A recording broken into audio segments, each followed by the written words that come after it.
이 시간 함께 말씀의 은혜를 나누는 가운데 우리 주님의 은혜가 여러분 가운데 충만하게 임하길 간절히 소망합니다. 아멘.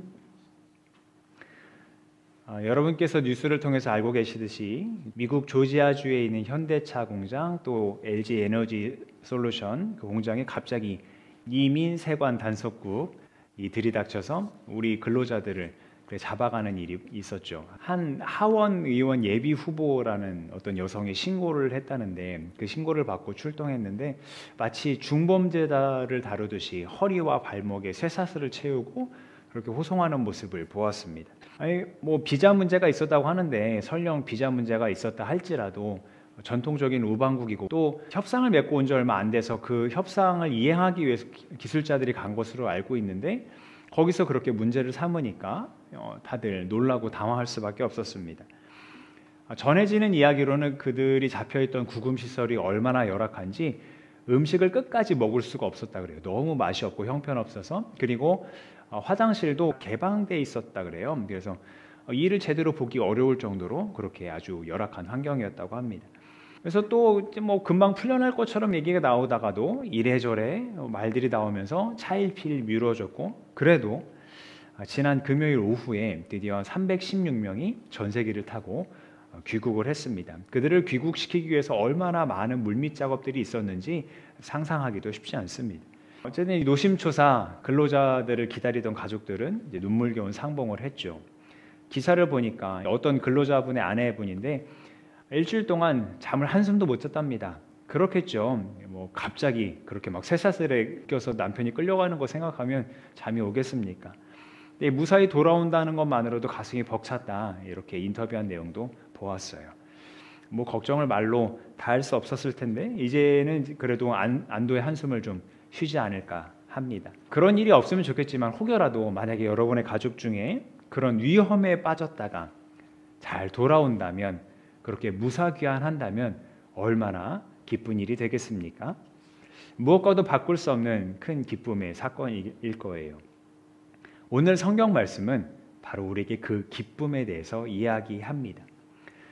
그 기쁨이 무엇인지 알아보기 전에 먼저 그 기쁨을 방해하려 하던 자들이 있었다는 것을 먼저 좀 짚고 가려고 해요. 바로 바리새파 사람들하고 율법학자들입니다. 하도 자주 등장해서 이제 놀랍지도 않습니다. 그들은 예수님을 예의주시하고 있었어요. 비판할 것이 없나 지적할 것이 없나 그렇게 보고 있었는데 마침 그들의 눈에 들어온 것이 있었어요. 예수님께서 어떤 부류의 사람들이 몰려들었는데 바로 세리와 죄인들이라는 사람들이 몰려드는 거예요. 이 바리새파 사람들과 율법학자들은 아주 이것을 못마땅하게 여겼습니다. 왜 세리와 죄인들을 몰려오게 내버려 두고 또 그들을 받아주냐고요. 당시 세리라고 한다면 민족의 반역자였고 또 부도덕의 상징이었습니다. 식민 지배를 하고 있는 로마에게 바칠 세금을 거두려고 한다는 것 자체가 미움을 받을 일이었는데 로마가 요구하는 것 외에도 자신들의 배를 채우고자 더 많은 세금을 걷었거든요. 그러니까 당시에 이 복음서에 보면 세리와 죄인들이라고 할 정도로 이 죄인의 대표적인 아이콘처럼 자리 잡은 사람들이 세리들이었습니다. 또 이 세리와 죄인들 하면서 죄인들은 그럼 어떤 사람들이냐? 율법학자들이 보기에 바리새파 사람들이 보기에 정결하지 못하다 여기는 사람들은 다 죄인들이라고 통틀어서 얘기했어요. 그러니까 성경에 자주 등장하는 표현대로 뭐 창녀와 이방인들도 죄인들에 들어갔겠지만 우리가 지지난주에 언급했던 것처럼 가난한 사람들, 신체에 장애가 있는 사람들, 앞을 못 보는 사람들, 다리를 저는 사람들도 율법을 엄격하게 지키는 사람들 입장에서는 다 죄인이었어요. 왜냐하면 온전하지 못한 상태가 율법을 지키지 않아서 온 저주의 결과라고 생각했기 때문이에요. 그래서 그런 사람들도 다 죄인이라고 봤던 겁니다. 죄인이라고 할 때 이 죄는 더 근본적인 의미는 하나님과의 관계가 끊어졌다는 것을 죄라고 하는데 이 깊은 의미를 생각하기보다 이 바리새파 사람들과 율법학자들은 그 겉모습만 보고 겉으로 나타난 결과만 보고 죄인이라고 정죄하고 낙인 찍고 손가락질하고 있었던 거예요. 그렇게 엄격한 잣대로 사람들을 판단하는 이 바리새파 사람들 입장에서 봤을 때는 이 세리와 죄인들을 맞아들이는 예수님의 행동을 옳게 여겼을 리 없습니다. 그렇게 비난하는 소리를 듣고 있자니 가만히 참으실 수 없었는지 그들에게 한 이야기를 들려주세요. 예수님이 왜 그렇게 하시는지, 그리고 그것을 비난하는 바리새파 사람들과 율법학자들이 무엇을 놓치고 있었는지 설명해 주십니다. 어떤 사람이 양 100마리를 가지고 있는데 그만 한 마리를 잃어버렸어요. 그러면 우리가 보통 생각할 때, 특히 이 자본주의의 이 논리로 생각할 때 100마리 중에 한 마리 잃어버렸으면 여러분은 무엇을 더 지켜야겠다고 생각하십니까? 99마리를 더 잘 지키기 위해서 양 우리도 더 튼튼히 하고 안전한 곳에 가두어 두려고 할 거예요. 그런데 예수님 비유 속의 이 사람은 99마리를 들에 내두고 한 마리를 찾으러 가는 거예요. 이 한 마리가 어디로 갔는지 어떻게 합니까? 양은 시력이 안 좋기 때문에 낭떠러지로 곧잘 떨어지기도 했다 그러고요. 가시덤불에 가 있을지도 모를 일이고, 그런데 무작정 찾아 나선 거예요. 그리고 끝내 이 양을 찾습니다. 그리고 그 양을 목에 둘러매고 돌아오는 거예요. 또 도망가면 안 되니까 둘러매고 와요. 기쁨에 차서 동네로 들어오면서 사람들에게 외치는 겁니다. 이보시오 동네 사람들, 내가 잃었던 양 한 마리를 찾았습니다. 다 같이 와서 나와 함께 기뻐해 주시지 않겠습니까? 잔치를 벌이는 거예요. 예수님 뭐라고 하시냐면, 죄를 짓고 하나님 품을 떠났던 사람이 돌아오면 이 목자가 양을 찾은 것 이상으로 하늘에서는 더 기뻐하신다는 거예요. 또 다른 이야기를 들려주세요. 어떤 여자가 동전 드라크마 10립 갖고 있었어요. 드라크마 하나의 가치는 당시 노동자 하루 품삯이라고 합니다. 성경에서 자주 나오는 데나리온하고 같은 단위죠. 그러니까 우리나라 최저시급으로 따지자면 이 드라크마 한 립은 한 10만 원 조금 안 되는 금액이지 싶습니다. 이 동전 10개가 있다 그러니까 그럼 한 100만 원 정도 있는 건가? 부자인가 싶지만 그렇지 않을 겁니다. 아마 이게 이 여인의 전 재산이었을 겁니다. 그런데 이 전 재산인 드라크마 10립 중에 그만 하나가 없어진 거예요. 얼마나 놀라고 당황했을까요? 찾으려고 등불을 켭니다. 그리고 온 집안을 청소할 각오를 하고 막 바닥을 씁니다. 지금처럼 이렇게 깨끗한 바닥이었겠습니까? 흙바닥이었을 거잖아요. 집안에 먼지가 막 자고 일어나고 하는 상관없어요. 그 드라크마 한 잎을 찾기 위해서 온 힘을 기울입니다. 그리고 마침내 그것을 찾았을 때 역시 동네로 뛰쳐나가서 사람들에게 말합니다. 내가 잃었던 동전을 찾았습니다. 함께 기뻐해 주십시오. 그러면서 잔치를 벌여요. 이것은 마치 죄인이 회개하고 돌아왔을 때 하늘에서 천사들마저 기뻐하는 것과 같다. 예수님 말씀해 주십니다. 두 이야기 모두 무엇을 얘기합니까? 죄인의 무사귀환, 하나님을 모르고 살던 그 길에서, 하나님과 상관없이 살던 그 길에서 돌이켜서 하나님께로 한 영혼이 돌아왔을 때 그것이 얼마나 기쁜 일인지 말씀하고 있습니다. 하나님께서 그렇게 죄인이 회개하는 것을 기뻐하신다면 하나님의 뜻을 실현하기 위해 이 땅에 오신 예수님이 그 죄인들이라 하는 세리들과 죄인들을 멀리할 이유가 없는 거죠. 한 마리의 양을 찾기 위해서 99마리를 들에 놔둔 그 위험을 감수하듯이, 동전 하나를 찾기 위해서 비싼 기름을 부어 등불을 켜고 온 집안을 쓰는 그 수고를 다 감수하듯이 더 많이 애쓰더라도 반드시 찾아야 할, 돌아오게 해야 할 가치가 있었던 거예요. 그 죄인 한 영혼이 돌아오게 하는 그 일이에요. 예수님도 결국 자기 목숨을 내놓지 않으셨습니까? 거룩한 낭비, 그리고 손해보는 거래, 감수하더라도 반드시 해야 할 가치 있는 일이었던 거죠.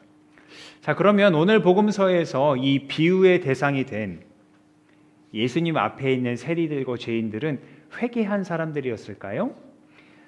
예수님의 말씀을 들으려고 가까이 몰려들었다는 것 자체가 이미 그들이 과거에 죄짓던 모습에서 돌이켜서 예수님께 왔다고 우리는 충분히 예상할 수 있어요. 예수님께 자신들을 구원할 생명의 양식이 있음을, 아니 예수님이 그런 생명의 양식임을 이미 믿고 있고 그 말씀을 듣고자 왔다는 것일 테니까요. 그럼에도 이 바리새파 사람들과 율법학자들은 그들의 과거의 모습만 생각하고 또 그들의 겉모습만 생각하고 그들은 여전히 구원받을 가치가 없다고 판단했던 겁니다. 심지어 그런 그들을 환대하는 예수님마저도 죄인이라고 싸잡아 비판하려 했던 거예요. 예수님은 그런 그들을 향해 말씀하십니다. 세리들과 죄인들과 함께 어울리고 함께 음식을 나누고 말씀을 들려주는 것은 그들이 돌아오는 것을 기뻐하시는 하늘의 마음, 하나님의 마음을 밝히 드러내는 일이라고요. 죄인들을 기다리실 때 계속 기다리시고 받아주시는 제한 없는 하나님의 사랑을 드러내고 있는 거라고 말입니다. 그러면서 예수님은 이 바리새파 사람들과 율법학자들의 거친 공격에도 아랑곳하지 않고 계속 그 자리에 함께 계셨어요. 세리와 죄인들과 어울리면서 함께 음식을 나누셨고요. 말씀을 들려주셨어요. 왜냐하면 예수님은 죄인이 회개하고 돌아오게 하려고 이 땅에 오셨기 때문입니다. 함께 이 말씀을 읽을까요? 시작. 나는 의인을 부르러 온 것이 아니라 죄인을 불러서 회개시키러 왔다. 아멘. 하나님이 기뻐하시는 이 뜻을 위해 예수님께서 이 땅에 오셨고 그 일을 완성하고자 십자가를 지셨습니다. 그리고 끝내 부활하셨습니다. 하나님을 모르고 살아가던 혹은 하나님과 상관없이 살아가던 사람들을 하나님께 무사귀환시키시려고 예수님은 그 거룩한 낭비를 감행하셨습니다. 그리고 예수님은 거기에서 그치지 않고 먼저 귀환한 자들, 먼저 주님께로 돌아온 자들, 그들에게 곧 우리와 같은 사람들에게 이제 우리의 십자가를 지고 당신을 따르라고 초청하십니다. 예수님께서 이 땅에서 감당하셨던 것처럼 그렇게 죄인들을 무사귀환시키는 사명 함께 감당하자고 부르고 계시는 거예요. 이 대단한 일을 하기에 앞서서 그러나 우리가 먼저 생각할 것은 우리에게 필요한 겸손한 자세입니다. 나는 먼저 믿은 사람이고 교회 오래 다닌 사람이야, 나는 목사야, 뭐 또 교회 직분자야 하면서 나는 괜찮지만 저들은 회개해야 될 사람들이야 라고 고압적인 자세로 나간다면 그것은 어쩌면 성경 속에서 예수님을 비판하던 바리새파 사람들 혹은 율법학자들의 모습일지도 모릅니다. 그들에게 구원의 은혜가 필요한 만큼 나 역시 날마다 그 은혜가 필요한 사람입니다 라고 고백하는 겸손한 신앙이 필요합니다. 우리가 서신서에서 보았던 사도 바울의 고백을 보아서도 알 수 있지 않습니까? 예수님 다음으로 능력 있는 사람이라 불렸던 사람이고 또 손수건만 들어도 병이 나았던 사람이고 신약 성경의 서신서의 대다수를 기록한 굉장한 사람인데 이 사람은 스스로 고백하는 거예요. 나는 죄인의 우두머리입니다. 자기에게 은혜가 필요하다는 것을 고백했던 거죠. 그렇게 은혜를 구할 때 자기를 먼저 구원해 주신 것은 이런 죄인의 괴수 우두머리와 같은 사람도 구원해 주시는 영생을 주시는 하나님의 은혜가 있다는 본보기로 삼으려 하시는 거다 이렇게 얘기하지 않습니까? 우리 역시 이 겸손한 본보기가 되어서 다른 이들을 무사귀환시키는 역할을 감당해야 할 줄 믿습니다. 그래서 주님을 모르는 이들에게 가족이 되었던 또 함께 일하는 직장 동료가 되었던 이웃이 되었던 때가 되었을 때 우린 이렇게 말할 수 있겠어요. 저와 함께 얘기해 보실까요? 내가 은혜가 필요한 사람이었듯이 당신도 은혜가 필요합니다. 하나님께서 나를 기다리셨듯이 당신을 기다리고 계십니다. 내가 하나님의 자녀가 되었을 때 하늘에서 기뻐하셨듯이 당신이 돌아올 때 하늘에선 더 기뻐할 것입니다. 그래서 하늘에서 가장 기뻐하는 일, 죄인을 돌아오게 하는 이 일, 무사귀한 특공대의 이 사명을 잘 감당하셔서 하늘과 또 이 땅에 기쁨으로 가득 차게 하는 이 귀한 일 감당하는 우리 공동체가 되기를 간절히 소망합니다. 기도하겠습니다.